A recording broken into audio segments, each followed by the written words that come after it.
శ్రీమాత్రే నమః. నిన్నటి వీడియోలో మొదటి నామం శ్రీమాతలో ఉన్న శ్రీ గురించి చెప్పుకున్నాం కదా. అలాంటి శ్రీని అమ్మకు సంబంధించిన వాటన్నిటిలో కూడా మనం గమనించవచ్చు అనమాట. అది ఎలా అంటే శ్రీమాత, శ్రీమాత్రే నమః, శ్రీచక్రం, శ్రీ విద్య, శ్రీలలిత, శ్రీలలితా మహాత్రిపుర సుందరి. చూశారు కదా, ఇలా అమ్మకు సంబంధించిన వాటన్నిటిలో కూడా మనం ఇది వింటూ ఉంటాం అన్నమాట. ఇప్పుడు మాత అంటే ఏంటో చెప్పుకుందాం. మాత అంటే అమ్మ అని అర్థం అనమాట.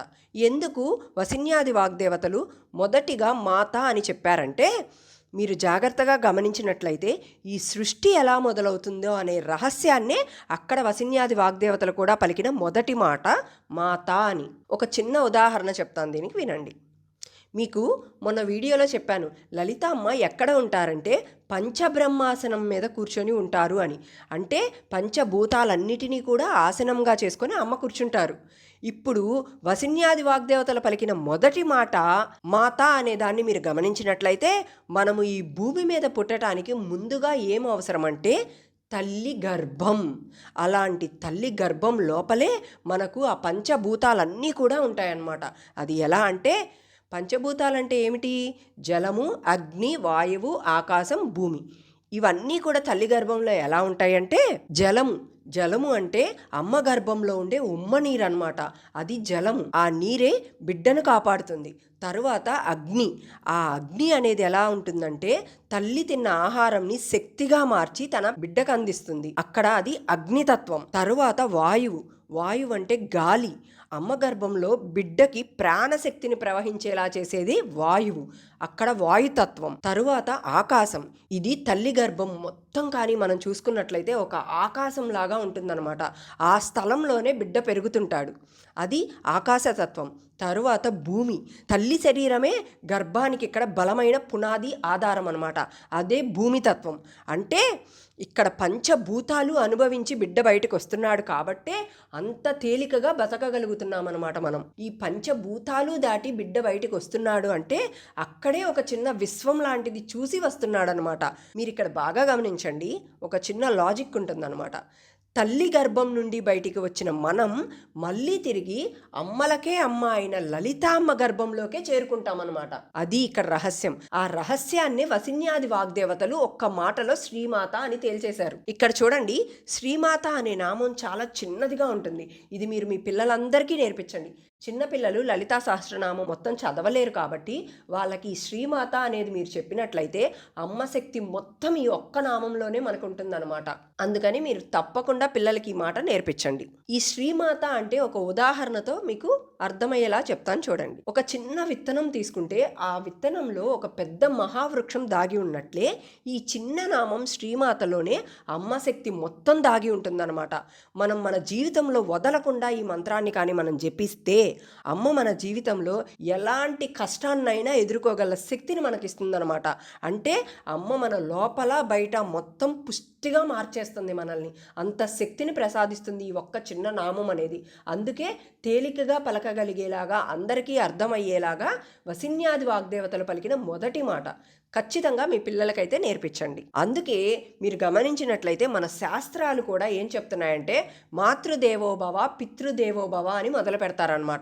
ఈ నియమాన్ని పాటించే అక్కడ వసిన్యాది వాగ్దేవతలు కూడా ముందు తల్లితో మొదలు పెట్టారు. అది ఇక్కడ రహస్యం. తల్లి అనగానే మనకి ఒక ప్రేమ, ఒక రక్షణ, ఒక కరుణ గుర్తొస్తుంది. అందుకే సహస్రనామం కూడా అమ్మ పేరుతోనే శ్రీమాత అని మొదలు పెట్టారు. లలితామ్మలోని అమ్మతత్వం తెలియాలంటే ఆదిశంకరాచార్యులు వారు సౌందర్య లహరిలో చెప్పినట్టు, శివ శక్త్యా యుక్తో యది భవతి శక్తః ప్రభవితుం నచే దేవం దేవో నకలు కుశలః స్పందితుమపి.